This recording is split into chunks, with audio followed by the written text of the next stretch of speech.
I just want to say welcome. If we haven't met, I can't see everybody's face. My name is Nathan. I'm in charge of student ministries around here, and I get to take the stage about once a month and share with you guys. And it just kind of happened to fall this time. Jim Bob is out of town, and so I get to introduce this brand new series called The Family. I feel like I'm one of the least qualified people in this room to talk about a family. In fact, I get family advice from a lot of people in this room, and I really appreciate it, and I try to glean as much as I can, be the best parent that I can be. But something changed this week. I got a crash course in what it means to be a parent. Jim Bob and Matilda left town on vacation to a sunnier place, and asked Molly and myself to watch their children, all 5 of them. So overnight we went from having 1 well-behaved infant to 6 hooligans. And Jim Bob only has 5, but it was 6 hooligans. Something in the water at that house. Maisie's been like a different baby. But it's been exciting. It's definitely been an exciting time. And I think it's funny, Molly and I had this plan, you know, what we were going to do, how were we going to handle it while we were there. There's a lot that has to happen when you have 5 kids spaced out from elementary school to middle school to junior high, and then I work at the high school. And so Molly, she's a planner. She planned it all out. She was gonna, and I guess with the help of Matilda. Matilda's got a routine. She's a planner too, and she's gonna wake up at this certain time. She's gonna load up the 4 littlest ones. She's gonna leave Maisie in the bed with me asleep because I don't have to wake up that early, and she's gonna take those kids off to school while I'm there at the house with Isaac and Maisie. And then whenever I get ready to get up and get ready, Maisie will still be asleep in the bed, and I'll get ready to go, and then when Molly gets back, she'll just climb back in the bed with our sleeping baby. I'll take Isaac to school and then drive to work, and everybody's there on time, and everything's right in the world, and it didn't happen one day this week. One of the things that changed about Maisie, and I guess she kind of started this before we headed over there, but she does this thing where she just wakes straight up. I have never seen anything like it in my life, like from being almost comatose to just wide awake and talking. This morning, I woke up extra early to iron some clothes, and she sits up in bed and just laughs for like 10 minutes, just laughing, enjoying the day, and then just lays back down and goes to sleep. And so I kind of had to deal with that. Do I try to get her back to sleep, and then I'm not ready whenever Molly gets back, or sometimes Isaac and I would try to tag team. I would get ready for a little while he watched her, and it would go back and forth, and it never really seemed to work out. I mean, no one was really late, but it never seemed like it was together. And it just, it was hectic. I had a blast. We really did have a lot of fun. There wasn't a lot of time because as soon as you get off work, they come home, they have homework and then supper, and then it was some activity, something planned. Thursday night it was a recital for Emmy. And then the day is done. You get what sleep you can, you wake up the next day, you roll through that same routine. And it kind of stresses me out how hectic it is. And it was fun, but it was hectic. Molly thrives in that just kind of disordered chaos, but things are happening and getting done. And she really did. She proved that she's going to be an awesome mom. And I look forward to having more. Hopefully one at a time, like a normal family. But she's going to make an excellent mom. I, on the other hand, it made me ask, why would you go through all the trouble? And we were only taking care of half of the Baker family. I couldn't imagine being in Jim Bob and Matilda's shoes, and just whenever you think you're done, you have to redo the whole thing over again. It's like Groundhog Day. But it really got me to thinking about this kind of multi-celled organism that we call the family. Because it looks different depending on where you are in the world, what part of town you're in, what the socioeconomic level of the family is. But you call them all the same thing. They're all a family. And we have examples of this in nature. There's plenty of animals that live together in family groups. And they do it for a lot of different reasons. They do it for protection from predators, for security for the young, because hunting in packs can be more successful. But as a human being, we don't really fall into any of those categories. Yes, things get easier whenever you have more people, but I don't require a pack to eat, right? And I don't need a whole bunch of other people that are slower than me so that I'm protected. So it made me think, what is the purpose of the family? And we're going to be talking about that over these next few weeks, kind of diving and looking into specifics in more detail. But I think what it really boils down to is something bigger than just survival. And you guys have probably heard me talk about this, what I feel like the desire of humanity is, and that's reaching up and reaching out. We want to connect with our Creator, and we want to connect with our community. And it's this connecting with community that brings us together as a family. The family is the community that you don't get to choose. And it's interesting, the significance that the family has, this bigger purpose, this experience. We get to grow together, we get to see how others handle different situations, we get to help them through those situations, and the intimacy that comes from that, just experiencing this life together and growing closer and helping each other. And there's no doubt that family is one of the most significant things in the entire world. Princess Diana said that family is the most important thing in life, and Michael J. Fox went up there and said family is not an important thing, it's everything. And it's this love that binds the family together, this love that gives the family significance. This love is a picture of God's love to us, and God's love is so complex and multifaceted that we need all these different pictures to even understand a little bit of what His love looks like. And so as we go over these few weeks, I want you guys to think about that as we talk about specific parts of a family and specific issues that we go through, and ways that we can make our family better, ways that you can make your family better. I want you to always think back that family is a picture of God and us. And all these different aspects are significant. And today I just want to spend a little bit of time talking about three specific ones. The love that makes a family a family. And obviously the first one's going to be the love for your spouse. That's when the family starts. On that wedding day, you say your vows, and then you're stuck with each other. Right, till death do you part. I listen to a lot of stand-up comedy to and from work, and most of it's trash. But it's interesting the relationship that stand-up comedians have with their wives, and they're hilarious always.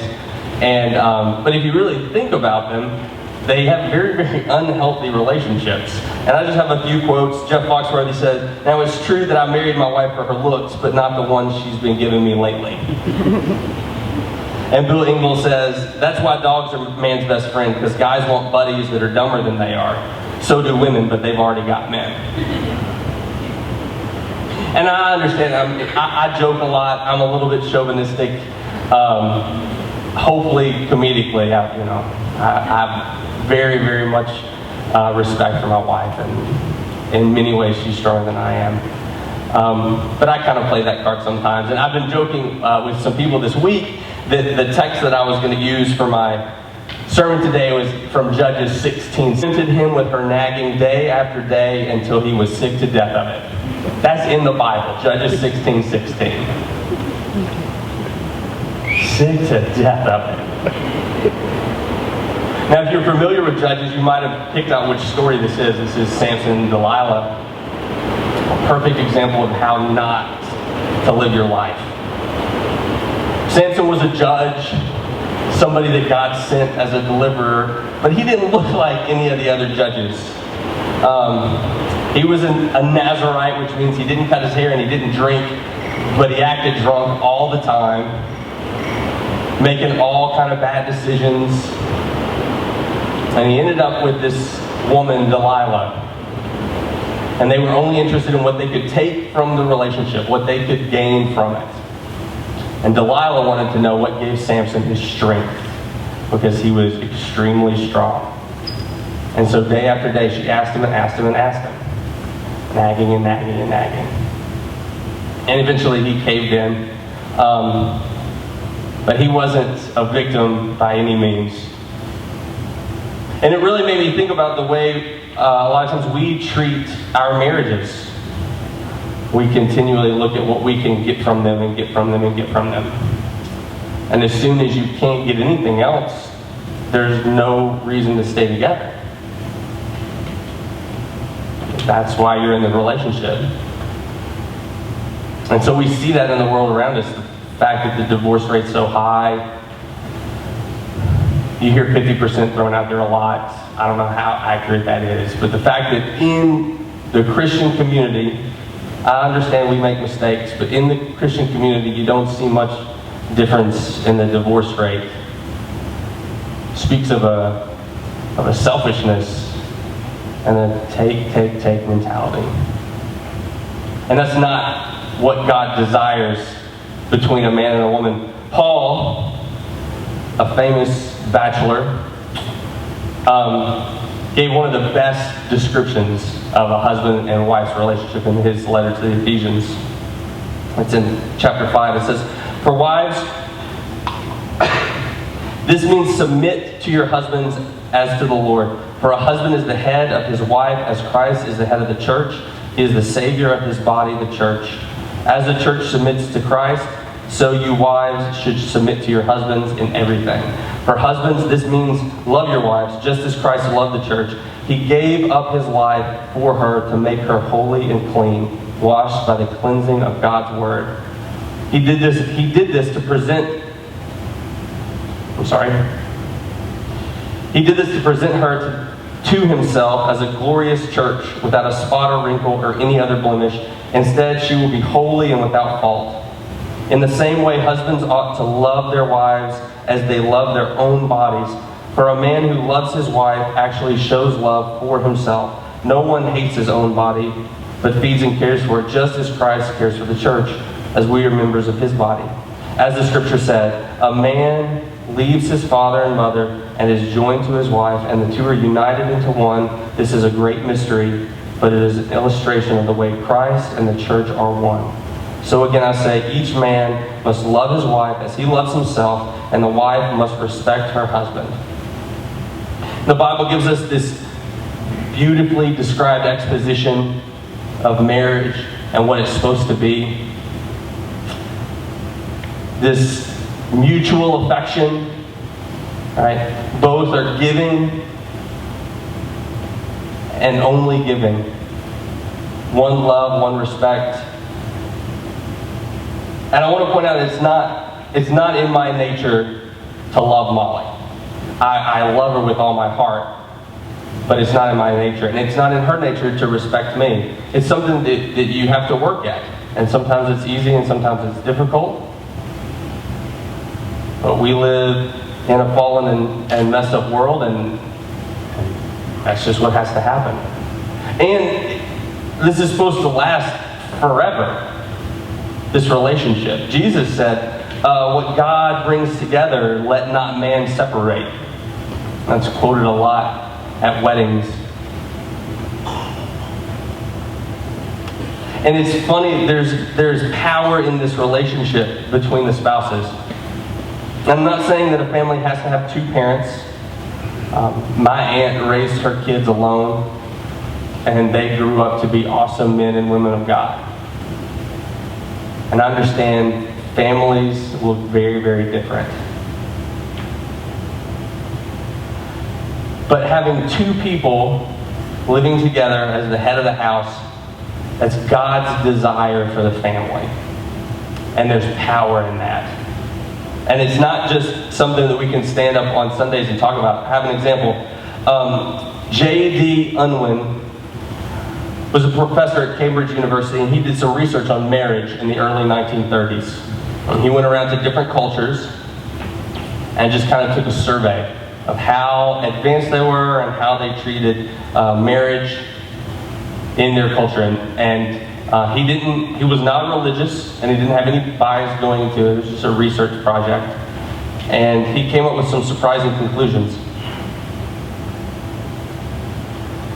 He discovered that marriage is the crucial element in the development and maintenance of healthy society. This is a quote from his book that he wrote.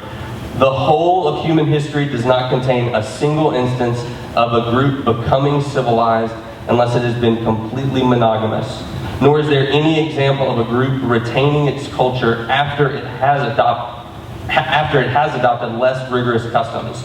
Marriage, as a lifelong association, has been an attendant circumstance of all human achievement, and its adoption has preceded all manifestations of social energy.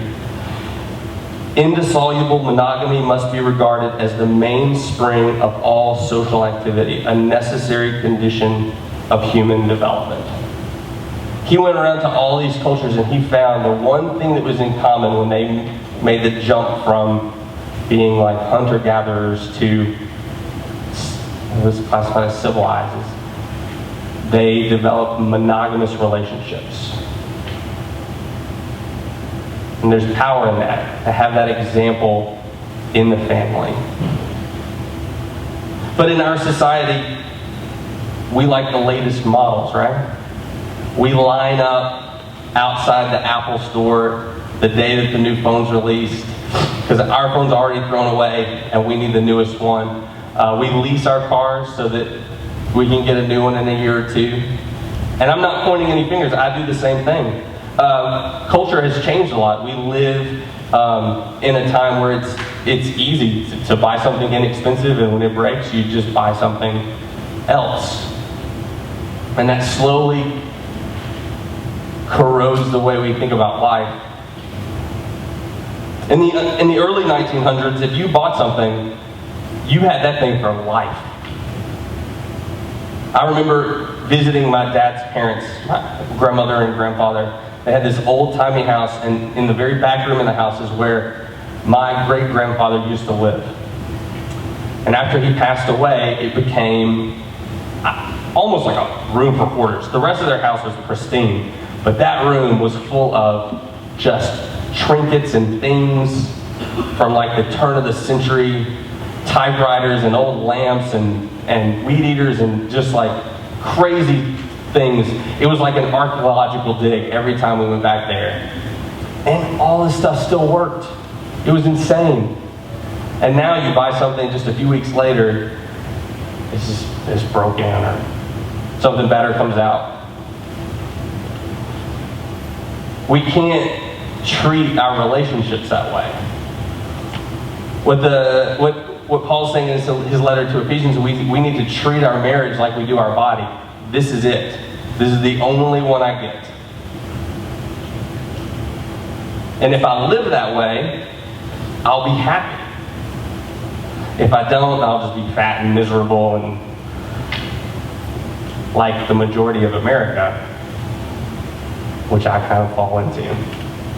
But if we understand that this is it, this is our body, then we work at maintaining what we have, and we're thankful for what we have. So the first important part of our family is the love between spouses, and that takes us to the second, that's the love for your children. I've had a lot of love for children this week. And at times, it would seem easy to consider child raising as a burden, not a joy. If you look at it from the outside, children bring nothing to the table, especially at the beginning. They're completely helpless. They don't benefit you at all. They don't profit you at all, unless you have one of those famous babies, Gerber babies or something. But for the most part, children just take and take and take for 18 years, and then they leave. Why would we do something like that? But there's something about kids. And for you guys that don't have kids, you're going to just have to bear with me, because I know I've heard this before I had a child, but when you have your first kid and you look them in the eyes, you feel a brand new kind of love that you've never felt before in your entire life. An undeserved connection. That baby has done nothing to deserve your love and protection. You feel connected to them. And in this deep and strong way that I don't have the words to express, but your family. And people take advantage of it. You guys have noticed at the last Olympics, there was a series of advertisements.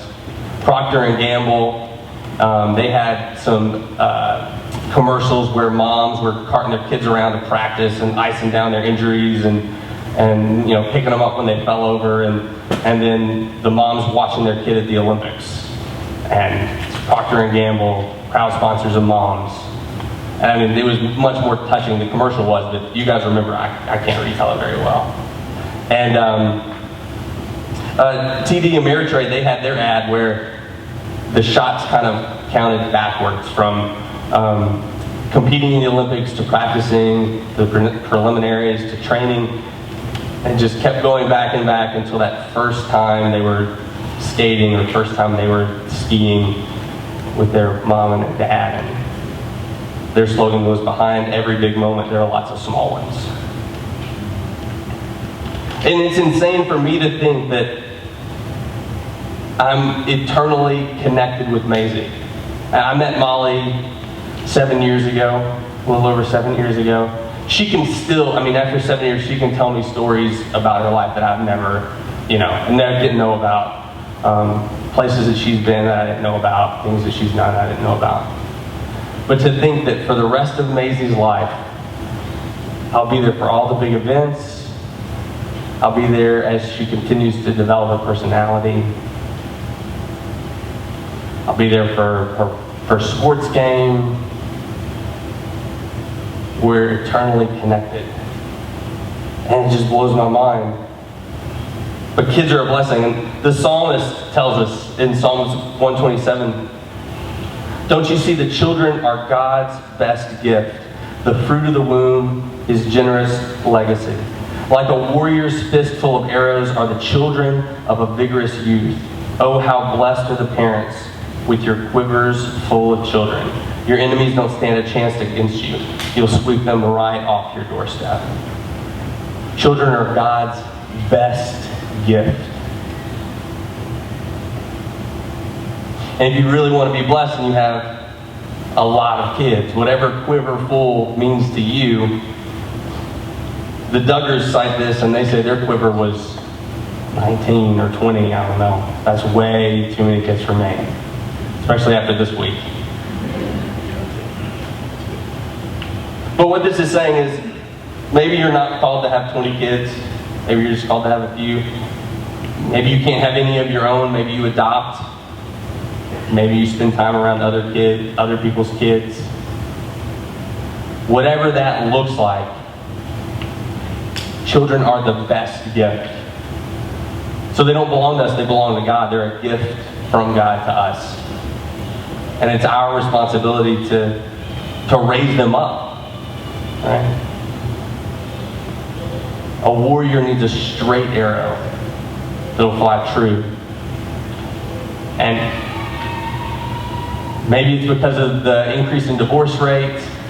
Recently, the number of families that are headed by two married spouses and have more than two children is on the decline. The majority of people who live together are not married, they're just cohabitating.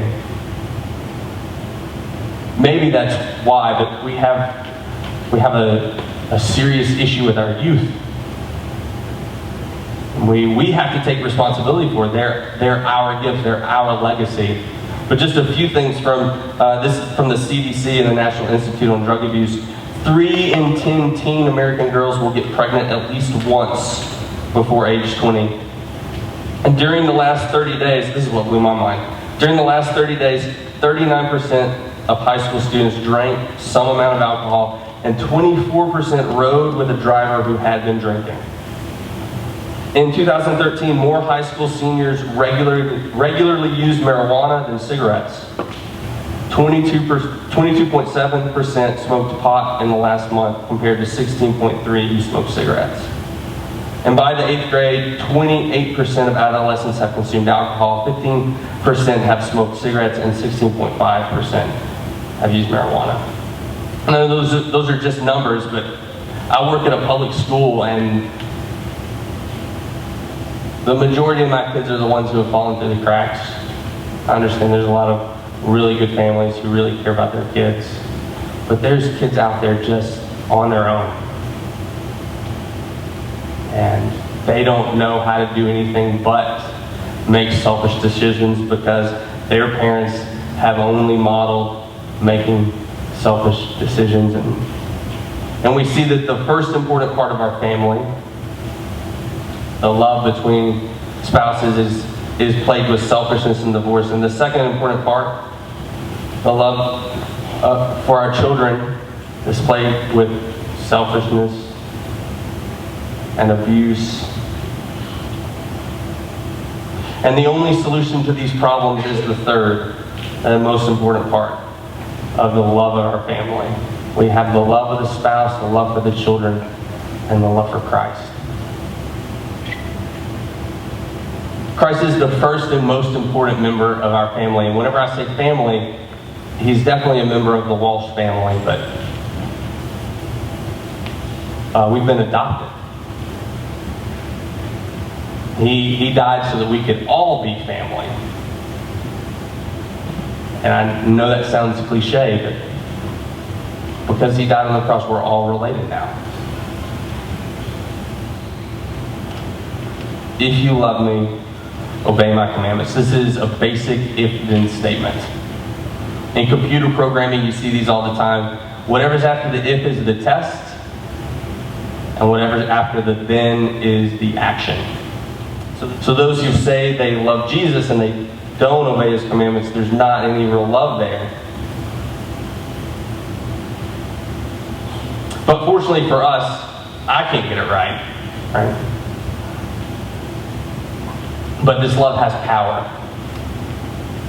And that's really what we're going to be talking about over these next few weeks. You might come from a broken family, or a legacy of hate or abuse or divorce. That's what you were left with. And you don't know anything different. But his love is big enough to fix that. And it's only done one step at a time, obeying his commandments, modeling what Jesus did. I remember growing up, I had a really great family. God really blessed me with some awesome parents. I mean, they had their issues. No parents are perfect, but it was a Christian home. My mom stayed at the house, took care of us while my dad was the breadwinner. And both of my parents set a great example what it looked like to obey Jesus' commandments. We had this bedtime tradition that's still extremely vivid in my mind. My dad would cut us all half an apple, and we would lay in bed and eat our apple before we brushed our teeth. and Mom would read out of this Bible storybook. My family's so spread out, this happened even while I was in high school. I remember laying in bed and hearing my mom read those stories. And being at Jim Bob and Matilda's, I've been able to experience some of their traditions. They sing a Bible song and pray with their kids before they tuck them in. They pray with their kids before they let them out at school. It's important to model for our children what this life is supposed to look like. Here at City Point, we say that we're not a church with small groups, we're a church of small groups. And the most important small group that you're a part of doesn't meet once a week. It's that small group that lives in your house. And we just want to encourage you guys to meet with that small group. Families should eat around the table together. Parents should be involved with their kids' lives. Because we can't do it on our own. We have to have community. And this community that we're involved in is the kingdom of God. And we're building it and making it here on earth through the power of His love. So I just want to invite you guys to come back these next few weeks. We'll be talking about marriage and child rearing and all that fun stuff. Learning what it means to build God's kingdom and experience the gospel in our families. If you need prayer about anything, there will be a couple people in Jim Bob's office afterwards. God desires wholeness in your life, and that includes your family, your extended family, your relationships at work, your relationships here, your community. God desires wholeness for that, and there's power to make your life whole. So if you need prayer for anything, Jim Bob's office is the place to be. And let's join in prayer to close this out.